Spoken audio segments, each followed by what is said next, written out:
Yang benar adalah lo seret mereka ke meja meeting, suruh ketemu langsung sama klien sehingga mereka sudah bisa merasakan, oh kalau misalkan nanti masuk dunia kerja, gue akan ngadepin situasi yang seperti ini, bahwa ketika masuk ke ruang meeting itu war zone di situ. Meet him. Ini dia Novaldi Prawesmara, a truly inspirational educator. Selain bekerja sebagai dosen, Valdi sudah banyak mengitari dunia kerja dari berbagai industri. Mulai dari creative director, consultant, bahkan sampai menjadi fotografer dengan segudang pengalaman lainnya. Excited to hear his story? Together with our host Irene Giarto, let's dive deeper about the education industry in Indonesia. So do you think you want to know more? Halo Pak. Hai. Mungkin kita boleh pengenalan sedikit ya Pak. Silakan.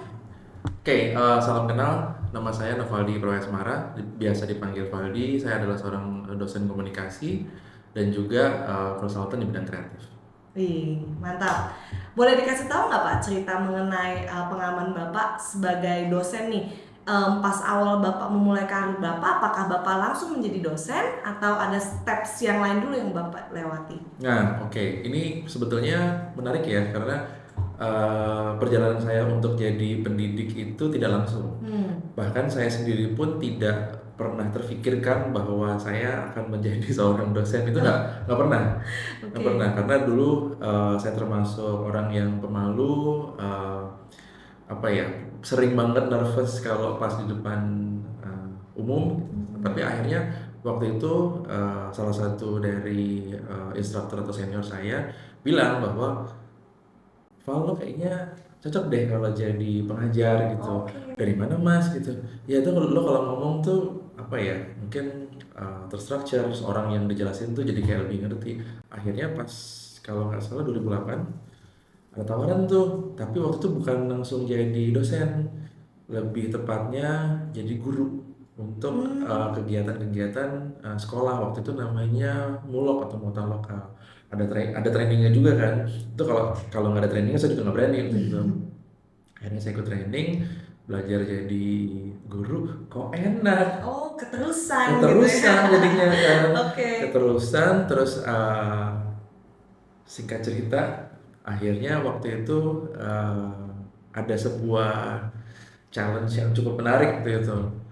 Saya yang sudah lama tidak pernah sekolah atau kuliah lagi, akhirnya terchallenge untuk sekolah lagi, untuk ambil S2, tapi harus ada goalsnya nih. Apa goalsnya? Jadi dosen. Harus termanfaatkan, harus punya value di ujungnya gitu. Nah terus habis itu salah satu dari teman saya waktu saya nyebar-nyebar nih, nanti gue kuliah apa ya? Itu langsung kayak bersambut. Lo ambil komunikasi deh untuk master lo, nanti habis itu bantuin gue ngajar.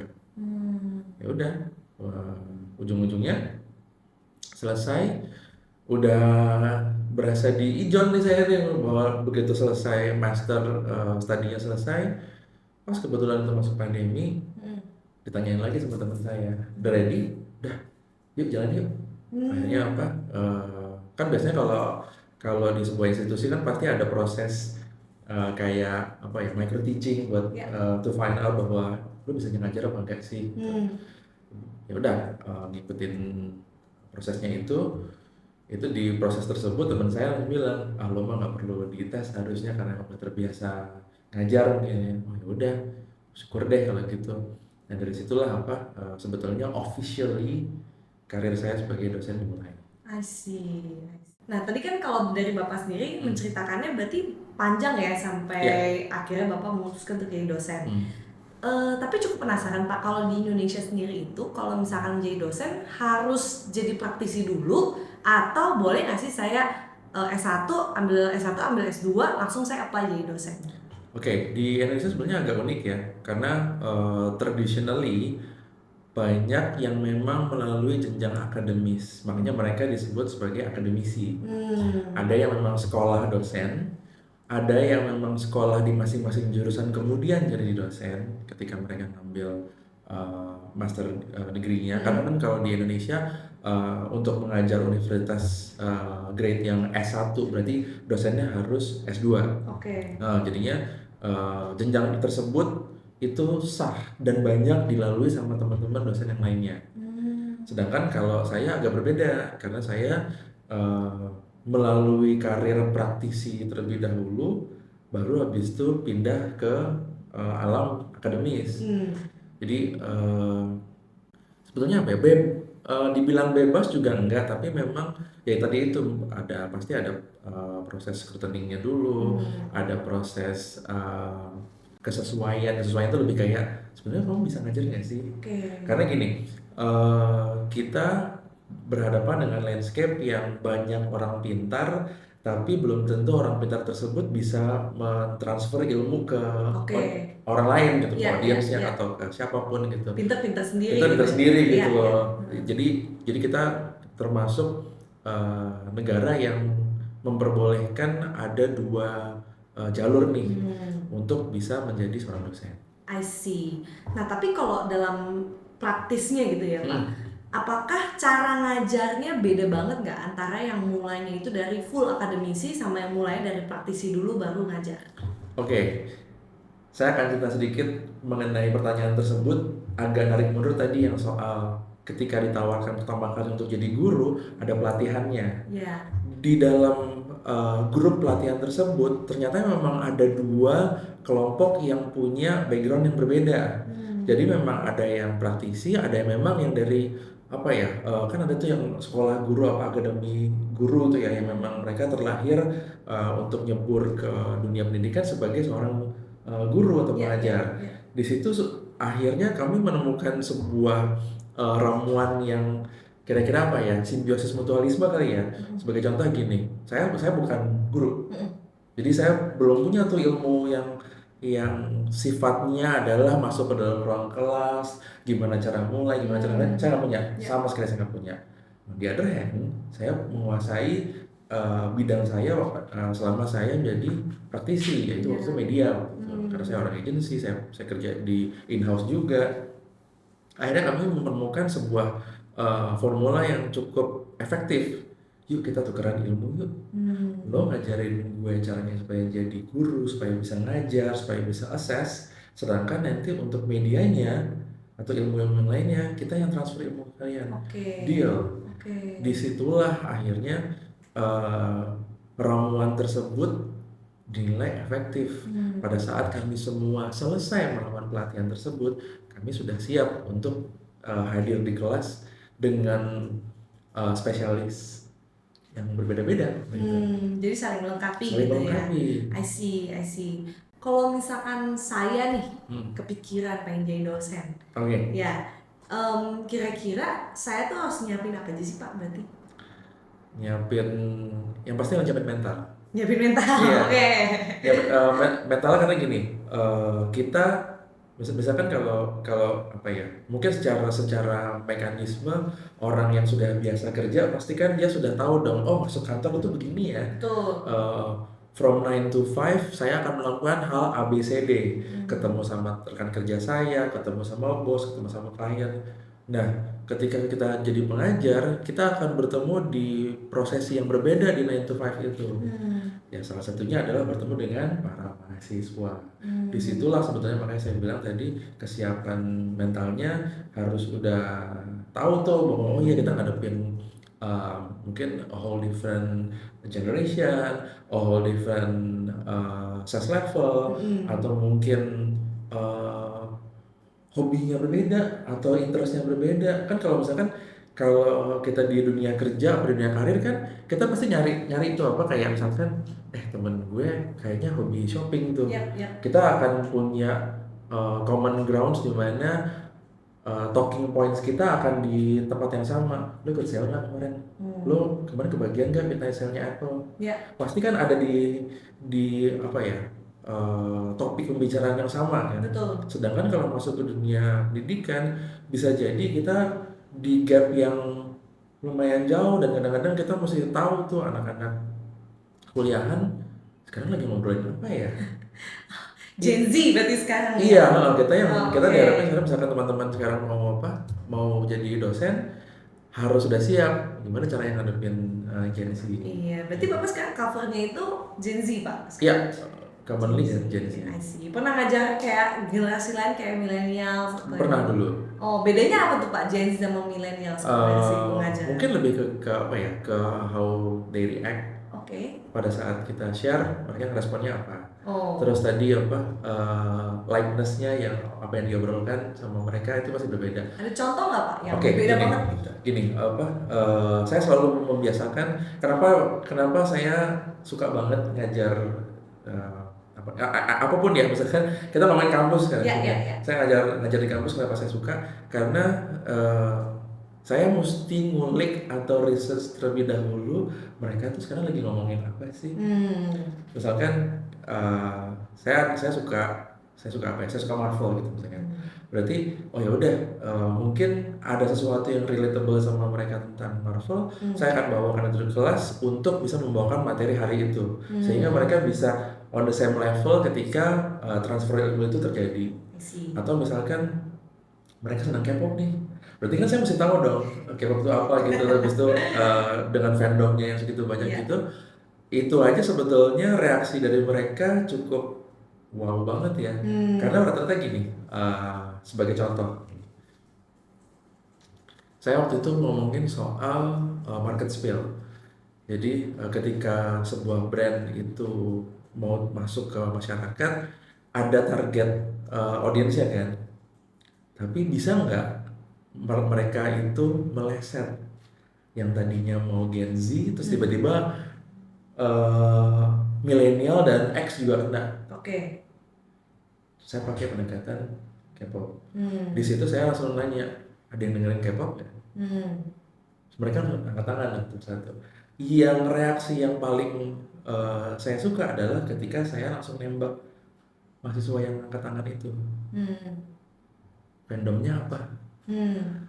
Pada saat apa ya, perkuliahan ini terjadi, biasanya mahasiswa itu beranggapan bahwa dosen itu cuma tahu Blackpink sama BTS. Karena in general hanya Blackpink sama BTS yang memang umum. Tapi begitu saya langsung nembak, fandomnya apa? Itu mereka langsung kaget. Terus mereka jawab, saya NCTzen. Saya Blink, saya apa segala macam gitu. Dan saya bisa merespon, oh fandom ini berarti kamu K-pop idolnya ini ya. Itu mereka kaget dan their expression is priceless. Dari situlah mereka tahu bahwa oh, Pak Faldi ini tidak hanya apa ya, nice try lah gitu, supaya bisa relate sama mereka. Terus mereka nyebutin biasanya ya BTS atau Blackpink ya. No, saya melakukan riset yang cukup supaya saya juga bisa mengetahui apa yang mereka. Dan itu memang I've always get different reaction. I see. Nah kalau dari tipe student sendiri kan sebenarnya ada banyak tipe ya Pak ya. Ada tipenya yang suka ngelawan dosen, yang challenge gitu. Ada tipenya yang diem-diem aja gitu kan. Nah sebagai dosen kira-kira paling umum tuh tipe yang seperti apa, dan yang paling susah tuh tipe yang seperti apa sih Pak? Oke. Satu yang saya pelajari bahwa dosen itu tidak boleh terlalu subjektif dan tidak boleh terlalu objektif. Jadi kita akan dapat landscape audience yang aneka ragam banget. Akhirnya saya nggak bisa punya favorite students. Tapi akhirnya saya harus punya coping mechanism bahwa saya harus bisa menyesuaikan sama mereka. Kalau saya jadi mereka, rasanya apa ya? Oke. Yang saya tekankan untuk setiap kali misalkan semester baru, saya kan selalu bilang gini, di kelas saya bukan ajang nyari nilai nih, tapi ajang nyari ilmu. Dan saya lebih appreciate buat teman-teman di sini yang mau proaktif untuk diskusi. Akhirnya anak-anak yang tadinya mungkin tidak mau angkat suara, tidak mau berpendapat, akhirnya kepancing juga. Karena ada race di situ untuk menambah nilai. I see. Itu akan memudahkan banget buat saya untuk bisa mengetahui mereka atau meng-assess mereka di akhir semester. Ini nih anak yang ini nih. Saya tahu dia pendiam, tapi ternyata pada saat perkuliahan dia lumayan banyak nih nanyanya. Understand. Itu buat ngakalinnya kan sebenarnya kan Pak. Cuman kayak yang paling challenging itu tipenya yang seperti apa? Yang nggak mau ada di kelas. Yang nggak mau ada di kelas. Iya. Oh, bolos terus maksudnya? terpaksa harus ada di kelas terus kemudian dia tidur ngobrol Oh, oke. lebih banyak sibuk sendiri lah. Ngerti. Jadi kayak masuk kelas cuman kayak kewajiban aja, Iya, absen aja lah ya. Absen aja prasyarat gitu. aja. I see, I see. Masih banyak kayak gitu. Masih ternyata udah disuruh milih kelas mereka masih merasa tidak mau ada di kelas I soalnya. see, I see. Oke, oke. Nah, kalau menurut Bapak nih, kira-kira apa sih tugas dosen yang jarang disebut di dalam job desk-nya, tapi sebenarnya realita itu ada? Oke. Mm-mm. Job desk ya. Iya, yang nggak ada nih di tulisan nih, kok nggak ada, tapi kok gua ini ya ngerjain ini ya gitu. Ada nggak sih Pak? Oke, mungkin ini akan sangat berbeda untuk setiap dosen ya, Yes. karena mereka punya different approach untuk menjadi seorang dosen. Tapi kalau saya merasa bahwa karena ini adalah ruang lingkup saya, maka saya setidaknya jadi berkewajiban untuk menjadi pembimbing setiap saat. Gimana maksudnya? Kan gini, kalau misalkan jatuhnya jadi skripsi atau magang kan itu sekarang ada dosen pembimbing tuh. Tugas kita adalah mendampingi mereka supaya mereka reach the goal itu kan. Akhirnya saya di kelas berlaku seperti itu semata-mata karena kelas saya tuh punya goals, punya KPI, jadi kayak project company gitu kayak ya? company gitu. Oke. Akhirnya saya harus mengawal mereka untuk sampai ke titik itu yang mungkin cukup merepotkan kalau dilihat sama dosen-dosen lain gitu, karena sebetulnya kan gini, kita udah membicarakan dikti ya, pendidikan tinggi, beda banget sama sekolah menengah, pendidikan menengah di mana mereka mau ada di situ kayak mau mereka ngantuk kayak mau mereka tidur bolos nggak ngerjain PR itu jadi tanggung jawabnya guru, tanggung jawabnya wali kelas. Sedangkan kalau sudah ngomongin pendidikan tinggi, semuanya lebih mandiri daripada teman-teman yang di SMA. Betul. Otomatis harusnya kan saya nggak punya obligasi untuk jadi pembimbing mereka sampai goal tersebut. Tapi at the end of the day, Tetap. saya merasa bahwa saya tetap harus jadi pembimbing mereka. Walaupun nggak bisa 40-40-nya saya kayak induk ayam gitu ya, ya masuk gitu enggak. Tapi akhirnya jadi punya kewajiban itu karena saya ngerasa bahwa goalsnya ada di situ. Tanggung jawabnya tuh mencakup itu juga. Mencakup itu gitu juga ya? gitu. I see. Selama ini Pak, ada tantangan paling besar tuh apa sih Pak dalam karir sebagai dosen so far? Tantangan paling besar apa ya? Ya mungkin ini kita ngomong belak-belakan boleh ya? Boleh lah. Sebetulnya gini ya Pak, tantangan paling besar adalah di era teknologi serba canggih, sudah sampai serba AI ini, ternyata pandangan masyarakat tentang pendidik atau lecturers itu masih termasuk second class citizen. Oh gimana tuh? Masih kalah important sama bankers, masih kalah important sama misalkan sama IT guy yang memang punya andil banyak dalam merancang semua sistem gitu. As a career maksudnya? As a career, itu masih dipandang sebelah mata sama masyarakat. Lo mau sih jadi dosen? Itu adalah pertanyaan paling sering yang saya terima gitu. Akhirnya jawaban yang paling saya bisa kasih adalah gak usah lagi.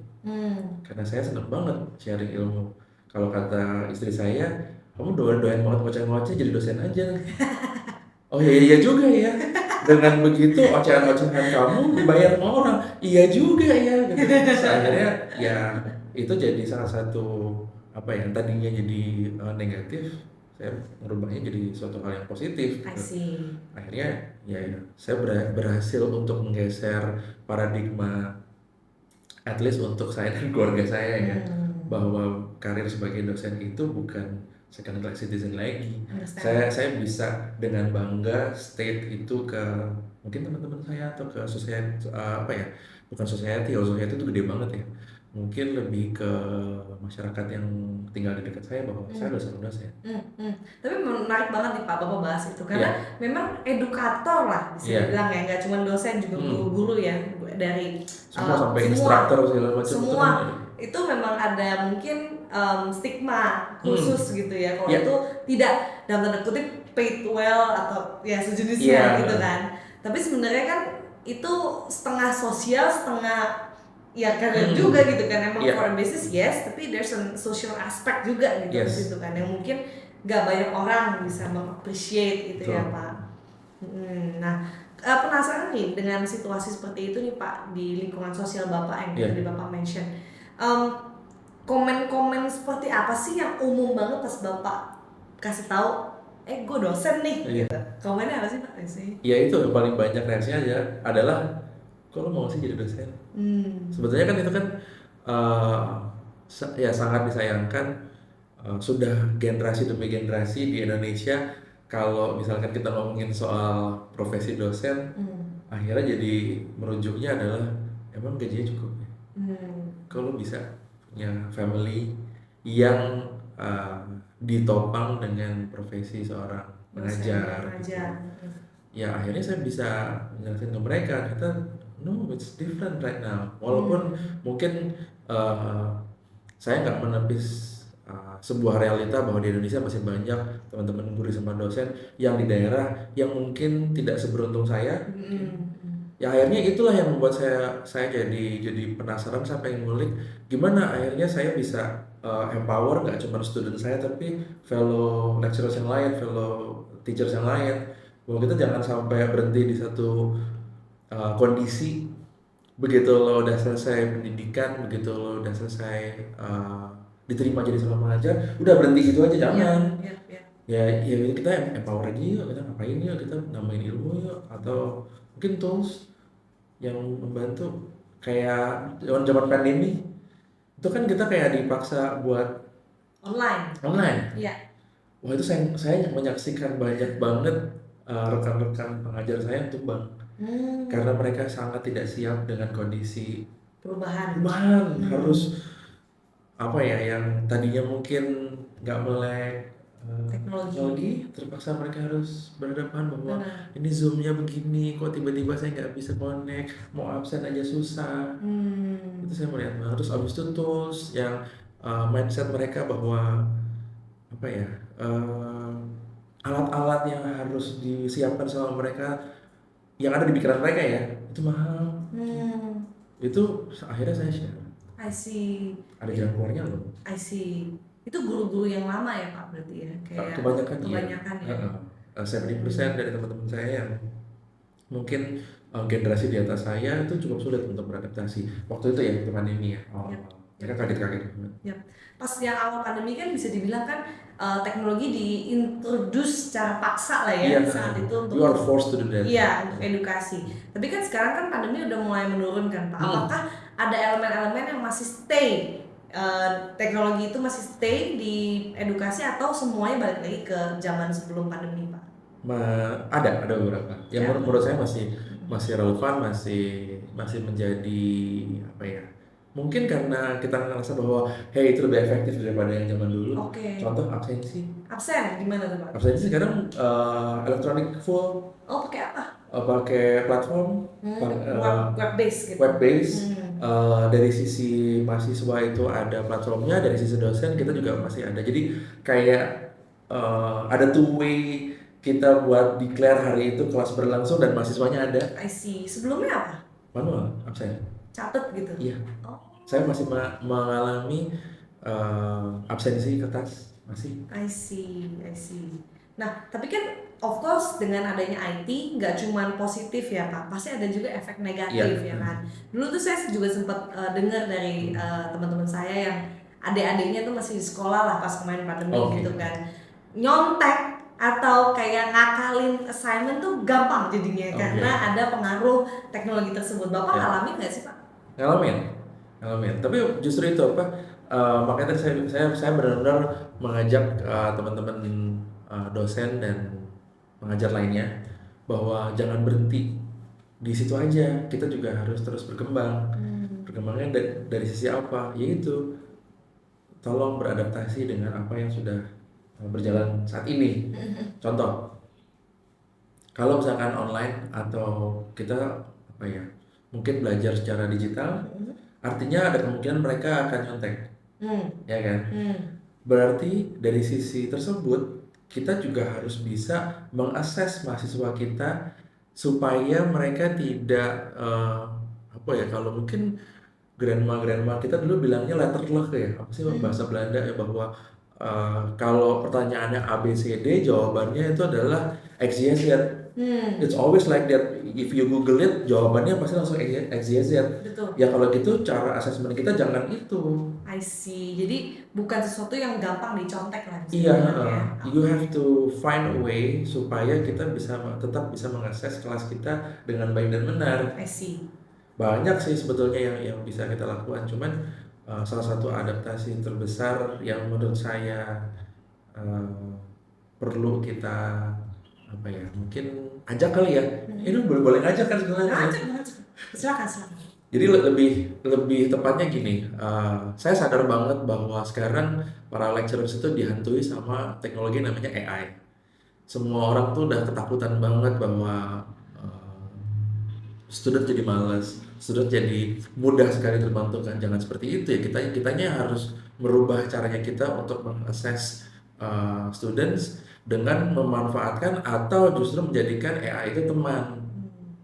Caranya gimana ya? Kita juga berarti berpikirnya jangan yang tadi itu. Setiap pertanyaan A, B, C, terus jawabannya harus X, Y, Z. Dia harus bisa elemen OP di tempat yang lain menggunakan si teknologi AI tersebut. I see. Dan itu sudah berhasil. Saya apa ya? Mungkin yang paling mudah aplikasinya adalah ketika pembuatan storyboarding. Oke. Fakta, tidak semua orang bisa gambar. Salah satu saya. Gitu ya Mbak? Iya betul. Itu adalah sesuatu yang saya harus temui di kelas. Oke.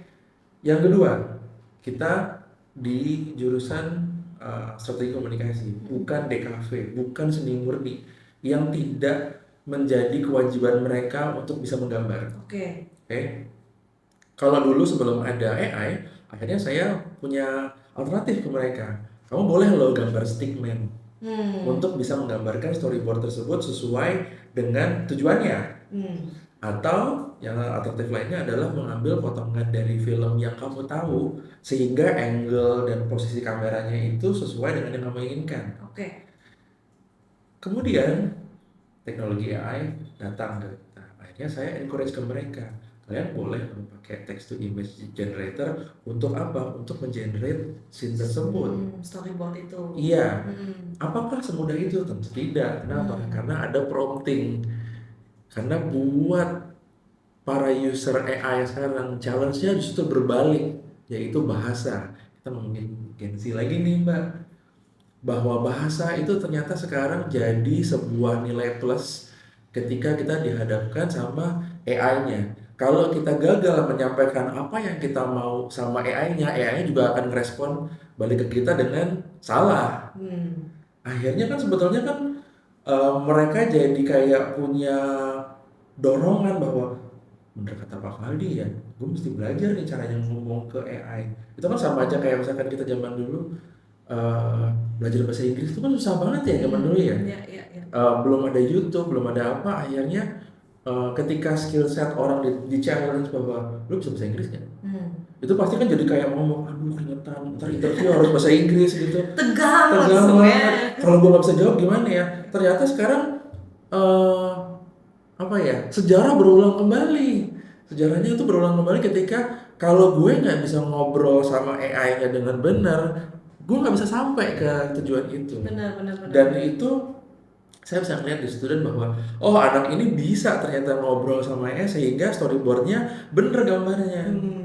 Kalau nggak udah pasti ngaco, baru asli tuh yang di storyboardnya tuh tidak sesuai dengan apa yang mau disampaikan di storyboard, sehingga pas saya tanya, iya Pak, saya maksud tadi orangnya nengok ke kanan, malah nengok ke kiri. Karena tidak tersampaikan ke AI-nya. AI itu mengikuti apa yang kita ajukan gitu kan, kita perintahkan. Tapi kalau perintah nggak jelas ya dia akan, oh ya oke, gue jalanin tapi sesuka gue nih. Iya, betul.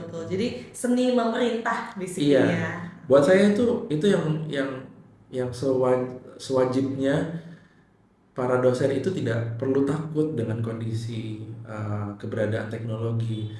Bisa diingat nih sejarah-sejarah dulu. Ya. Kayak misalkan paling gampang apa ya, mesin mobil deh. Dulu orang karburator kayaknya ada kebanggaan banget gitu ya, begitu ada mesin injeksi semua orang takut. Nggak mau nanti kalau mogok di jalan nggak ada yang nolongin. Sekarang 10 tahun, 20 tahun kemudian semua orang mesinnya injeksi. Betul. Sekarang begitu mobil listrik datang, nggak mau nanti kalau apa-apa di jalan kita nggak ada yang nolongin. Kalau misalkan baterai rusak, gue rugi gitu segala macam. Sama begitu kita nggak berhadapan sama teknologi AI, reaksi sama orang-orang juga sama. Jangan nanti kalau AI-nya berkembang, profesi gue hilang. No, kita jangan sampai berpikiran seperti itu gitu. Yang ada memang adaptasi. Ini mungkin buat teman-teman Gen Z udah ngerasain nih apa profesinya yang dulu zaman saya kuliah. Wow, sekarang banyak banget. Dulu mana ada dulu copywriter atau enggak content creator sebagai job gitu, nggak ada. Betul. Orang dulu aja kalau misalkan ditanyain sama orang tua, lo mau jadi apa? Graphic designer. Ya lo bisa hidup. Pasti gitu jawabannya. Benar. Ya kan? Bener. Itu reaksi-reaksi yang ada sebetulnya gambaran nyata bahwa jangan menolak sesuatu yang dulu sebetulnya sudah pernah ditolak sama orang tua kita. Kita pun juga akan mengalami yang sama. Adaptasi itu akan ada. Orang akan beradaptasi dengan mesin EV, dengan electric vehicle. Orang akan beradaptasi dengan AI. Percaya sama saya, kedepannya 5 tahun 10 tahun mendatang, teman-teman yang sekarang mungkin lagi cari insight buat cari kerjaan, itu pasti akan temenan sama hal-hal baru yang sekarang jadi orang, waduh, banget nih. Benar. Salah nih kita nih, wah kita bisa-bisa nggak dapat kerjaan. Harusnya dulu aku gini, gitu kan ya. Gini banyak gitu. Salah sekarang kita gitu. Iya, benar. Ngomong soal kerjaan juga nih Pak, menarik nih kan. Saya kan juga banyak lah kenalan dengan Gen Z yang memang tahun ini, tahun lalu itu lulus juga kan Pak, masuk ke dunia kerja nih, fresh grad gitu kan. Baik PC sendiri ataupun dia masuk ke dunia bekerja jadi karyawan gitu kan Pak. Nah, saya dengar tuh banyak yang memberikan feedback kalau mereka tuh tidak tahu apa-apa soal dunia kerja. Apa-apa ini apa-apa itu gitu. Jadi mereka kalau nggak niat nyari sendiri gitu ya, itu mereka ya blank aja gitu kan. Nah mungkin pertanyaan saya itu lebih ke arah apa sih peran edukator gitu ya, terutama kampus yaitu satu jenjang sebelum dunia kerja itu dalam membantu mahasiswa-mahasiswanya untuk siap kerja gitu Pak. Wow, interesting. Jadi kebetulan kampus saya sengaja membuat sebuah plot bahwa untuk semester 3 ke atas dosen-dosen yang mengampu mata kuliah itu banyakkan adalah dosen praktisi. Jadi memang orang-orang yang sudah nyebur banget di dunia pekerjaan yang sudah siap berbagi cerita ke mahasiswa tersebut. Menurut saya itu plotnya bagus. Kenapa? Karena di proses tersebut, orang-orang yang mendengarkan kami bercerita akan mereplikasi pengalaman kita. Sebagai benchmark lah ya, gitu ya. Iya, itu satu hal. Terus habis itu yang kedua gini, kan saya juga sebagai konsultan, saya juga punya tim. Dan saya juga menerima Gen Z sebagai internship. Yang saya lakukan adalah, lo ikut tim gue, have to hit the ground running. Jadi kalau misalkan kita mulai kerja, artinya lo semua harus lari bareng gue di situ. Contoh, meeting ke klien, saya bawa tuh. Ikut. Anak-anak intern gitu. Waktu pulang mereka ketakutan. Mas, beneran ya mereka marah-marah gitu? Oh iya, bener. Emang klien tuh kadang-kadang klien raja kan. Mereka pasti akan merasa bahwa sesuatu yang tidak sesuai gitu, mereka pasti akan protes gitu kan. Dan itu mereka kaget-kaget itu. Tapi untungnya karena saya terus mengajak mereka untuk merasakan prosesi orang kerja, proses internshipnya itu pun juga menjadi kayak apa ya, first year-nya mereka di lingkungan kerja. Iya, tapi statusnya internship gitu ya. Jadi masih bau-baunya belajar gitu. Jadi saya berusaha bahwa internship itu sudah berbeda dengan mungkin 10-20 tahun yang lalu. Benar, Ketika benar. anak intern itu adalah suruh bikin kopi, fotokopi, suruh run errands. Dengar nih ya, Bener Gen Z kan? ya nih. Itu menjadi sebuah apa ya? Menjadi sebuah plus point bahwa sekarang lo jangan nyuruh mereka untuk bikin kopi. No, yang benar adalah lo seret mereka ke meja meeting, suruh ketemu langsung sama klien sehingga mereka sudah bisa merasakan, oh kalau misalkan nanti masuk dunia kerja, gue akan ngadepin situasi yang seperti ini, bahwa ketika masuk ke ruang meeting itu war zone di situ. Betul. Pulang nanti juga harus sudah siap, mereka harus sudah nyiapin hasil riset mungkin, atau mungkin next stepnya mereka sudah harus ngembangin apa yang didengar sama mereka pada saat kliennya minta apa gitu. Betul. Jadi kita sebagai edukator, sebagai lecturers pun kita harus sudah bisa berbagi cerita tersebut, bahwa apa yang kalian dengar di luar sana itu bukan cuman gaji gede, bisa healing ke Bali, bisa healing ke Korea lah segala macam. Itu bukan itu yang sebenarnya yang kalian cari, tapi lebih kepada kita sebenarnya ngapain sih di dunia kerja. Dan itu sebetulnya wajib bagi para dosen praktisi yang sudah hadir di universitas untuk berbagi cerita tersebut. Tularin mereka sama vibes-nya dengan kerja, sehingga mahasiswa tersebut udah langsung, oh iya kayak gitu ya. Dan saya sih bersyukur banget ya, alhamdulillah, bahwa banyak teman-teman mahasiswa yang sudah intern dan ataupun sudah lulus dari kampus dan sudah bekerja, ketika ketemu lagi sama saya bilangnya gitu, Pak, thank you ya kemarin. Apaan gitu? Iya, itu ilmu soal kerjaan. Iya. Karena kepake banget Pak di karir saya, apa di apa namanya ya, di awal saya jadi pegawai itu ternyata berarti banget Pak gitu. Oh ya udah, saya bersyukur aja sih. Jadi ada semacam kebanggaan juga gitu ya Pak, ketika kita udah share itu juga buat mereka. Ya. Saya ngerti banget sih. Saya kan dulu mungkin generasi kapan ya? Generasi lulus 2010-an gitu kan ya. Oke, millennials. Jadi udah beda banget lah zamannya sama sekarang. Tapi itu aja masih berasa internship yang kopi, bikin kopi ya, fotokopi, run errand jekrek. Nah itu tuh. Nah tapi kan kalau zaman sekarang makanya kayak intern kan banyak, saya lihat nih trennya itu lebih ke arah yang tadi Bapak bilang tuh valid. Jadi mereka beneran diseret untuk yuk kerja nih, lu lihat deh gitu kan ya. Salah ya udah nggak apa-apa, tapi kayak seenggaknya lu lihat nih gitu. Kalau mereka nggak salah, ya mereka nggak tahu kan nanti pas masuk dunia kerja mereka nggak tahu betulin. Mendingan salahnya sekarang gitu kan. Salahnya. Iya benar. Nah itu yang mungkin buat teman-teman juga yang lagi nyari magang ya. Ini salah satu yang harus kalian take notes juga nih gitu dari Bapak dosen. Nah, sekarang kita masuk ke sesi kedua nih. Di sesi kedua ini kita mau melakukan sedikit game singkat, Pak. Oke, yaitu boleh. Game cross check asumsi mahasiswa dengan dosen. Nah, kita kemarin sempat bikin polling di sosial media kita. Nah, ini ada beberapa pertanyaan mengenai, bukan pertanyaan sih, asumsi dari mahasiswa-mahasiswa yang pengen mereka cross check ke dosen. Nah, kita mumpung ada Bapak dosen di sini, kita mau ngecek apakah asumsi itu hanya asumsi atau tepat adanya. Gitu. Oke. Asumsi pertama nih yang kita dapat dari tim kita. Dosen dulu pas kuliah nilainya minimal cum laude atau tinggi banget. Benar atau salah? Salah. Oh, salah. Kenapa salah? Jadi it's a fact bahwa saya dulu S1-nya juga nggak pinter-pinter amat, bahkan cenderung biasa aja. Jadi jangan berkecil hati kalau misalkan sekarang mau jadi dosen terus ya nggak cum laude nih, tetap bisa. Oh, jadi itu nggak jadi masalah ya? Nggak jadi masalah. Oke, terjawab satu. Nah yang kedua, dosen pasti pas sekolah anak baik-baik dan nggak pernah dipanggil guru BK. Salah. Salah juga? Salah. Kenapa? Saya tukang tidur di kelas.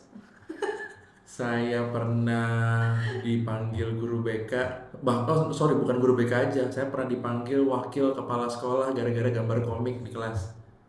Oh, sesuai sama jurusannya ya Iya, tapi ya. gitu. Itu Oke.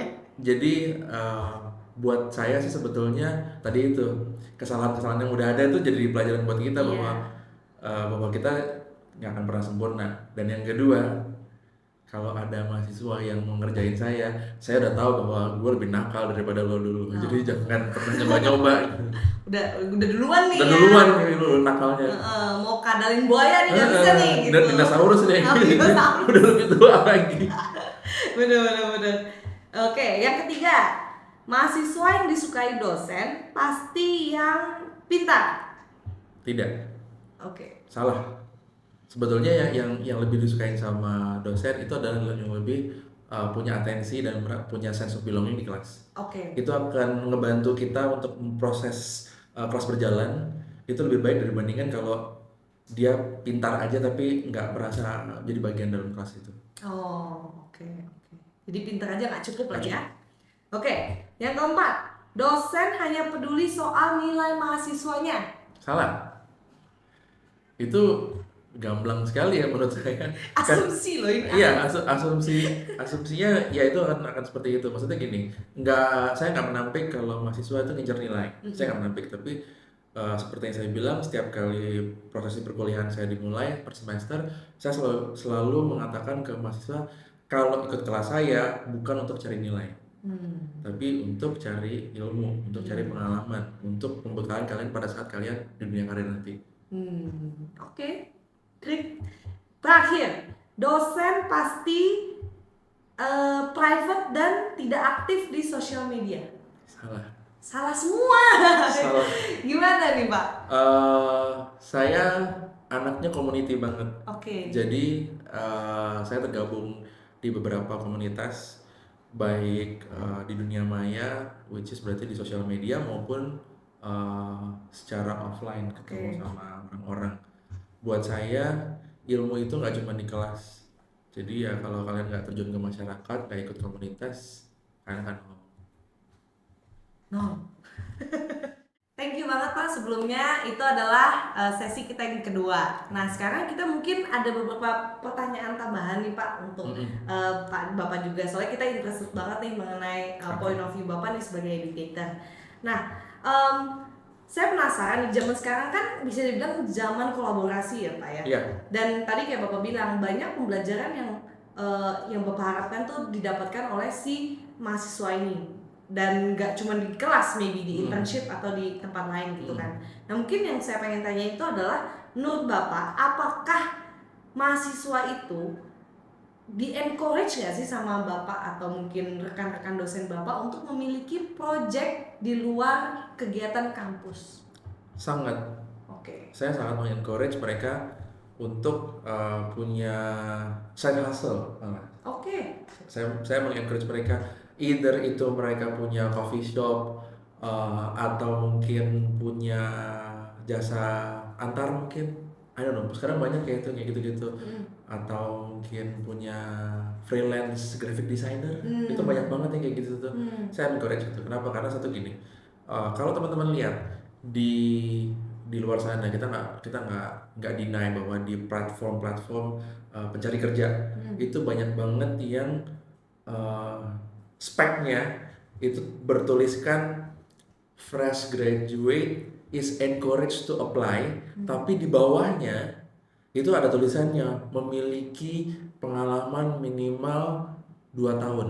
Bingung. Dari mana itu fresh grad punya pengalaman 2 tahun? Ya karena mereka punya side hustle sebelum mereka lulus. Akhirnya mereka punya apa, saudara-saudara? Punya portfolio.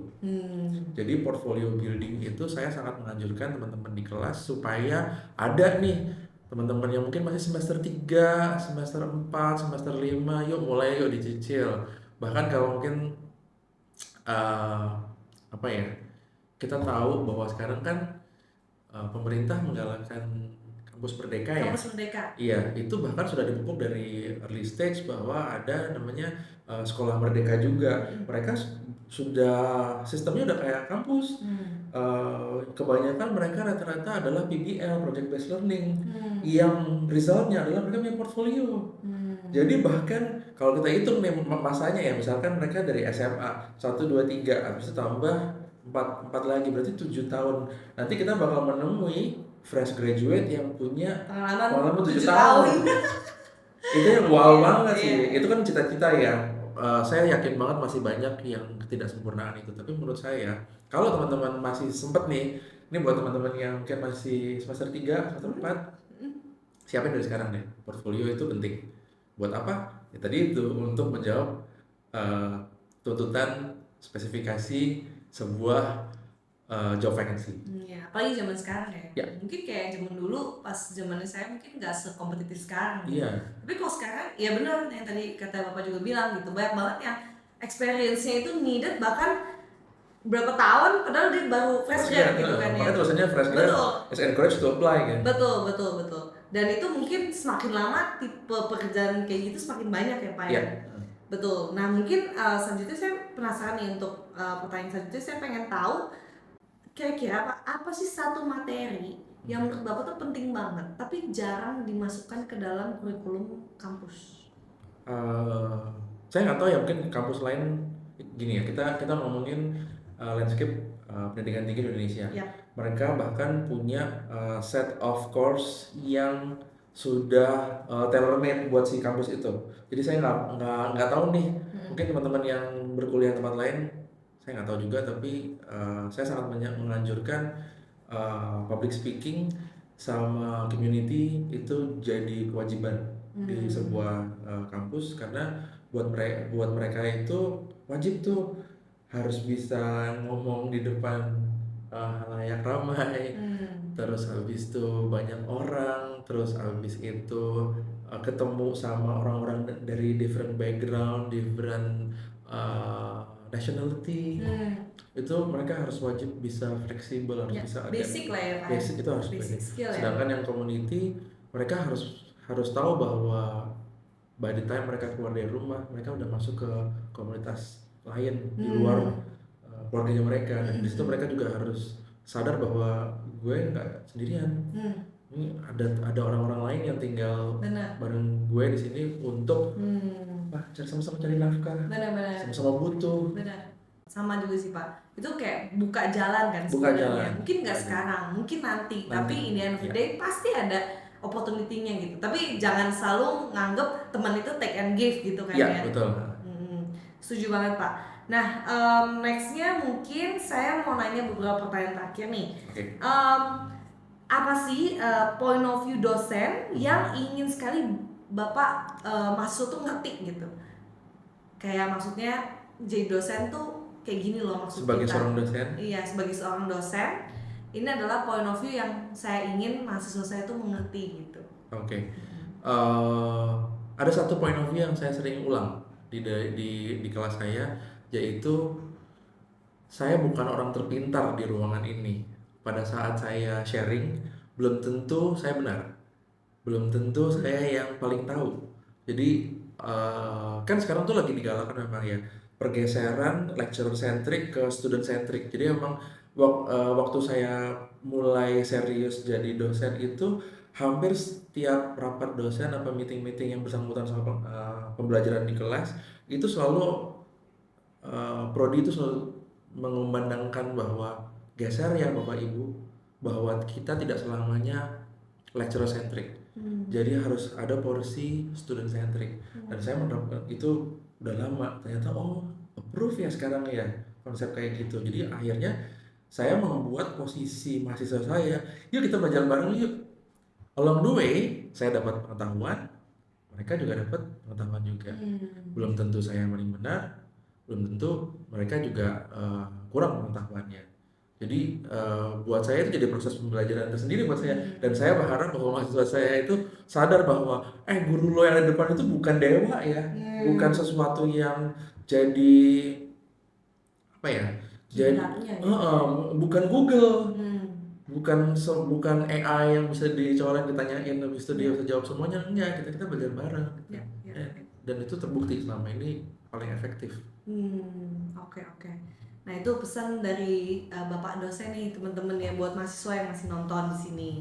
Nah pertanyaan yang terakhir, pakai banget nih Pak, pertanyaan terakhir untuk menutup sesi kita pada sore hari ini. What is the one thing yang bikin Anda sampai sekarang ini nggak pernah regret dengan decision Anda menjadi dosen? Nggak pernah regret. Bener nggak pernah regret? Nggak pernah. Nah bener berarti. Nah alasannya mungkin ada nggak kayak salah satu alasan yang menurut Anda ya ini alasannya saya jadi nggak regret gitu? Oke. Ada beberapa sebetulnya. Oke. Yang pertama, akhirnya saya menemukan sebuah profesi yang bisa sampai akhir hayat. Sampai akhir hayat. Sampai akhir hayat. Saya nggak akan pernah berhenti sharing ilmu sampai saya tua, sampai nanti saya mungkin udah di in my dying bed gitu, ya saya masih akan tetap sharing. Akhirnya saya menemukan itu. Passion saya untuk berbagi, dan yang tadi kata istri saya, kamu kan pinter ngoceh, ya manfaatnya itu sebagai profesi gitu. Saya tidak pernah menyesal sama sekali di posisi pengambilan keputusan bahwa saya sekarang jadi seorang dosen. Kemudian yang kedua adalah saya ingat salah satu kata-kata atau pesan dari fotografi instruktur saya dulu. Dia bilang gini, Val, nanti kalau lo sudah selesai ikut kelas gue, lo jangan berhenti nurunin ilmu ini ya, karena ilmu itu kayak air, dan itu amalannya tuh lo bawa mati sampai nanti lo udah mati gitu. Jadi prinsip itu yang akan saya pakai terus sampai akhirnya nanti semua orang yang saya turunkan, terus nanti di bawahnya lagi itu amalan saya masih ke bawah sampai di ujung sana, and I never forget. Karena kenapa? Karena prosesi transfer ilmu itu nggak akan ada habisnya, dan itu value-nya itu jadi nggak bisa terukur. Memang terus sampai nanti students-nya jadi lecturer juga, mungkin dia nurunin ke bawah lagi, saya masih akan terus dapat amalnya. Itu yang saya nggak pernah nyesal sekali. Thank you Pak atas waktunya. Thank you juga buat semua yang udah nonton sesi kita pada siang hari ini. Please feel free untuk reach us out kalau misalkan kalian ada pertanyaan, mungkin pertanyaan lanjutan buat bapaknya, atau mungkin pertanyaan buat kita, feel free buat langsung aja email kita atau DM kita. Thank you semua, have a great day. Bye.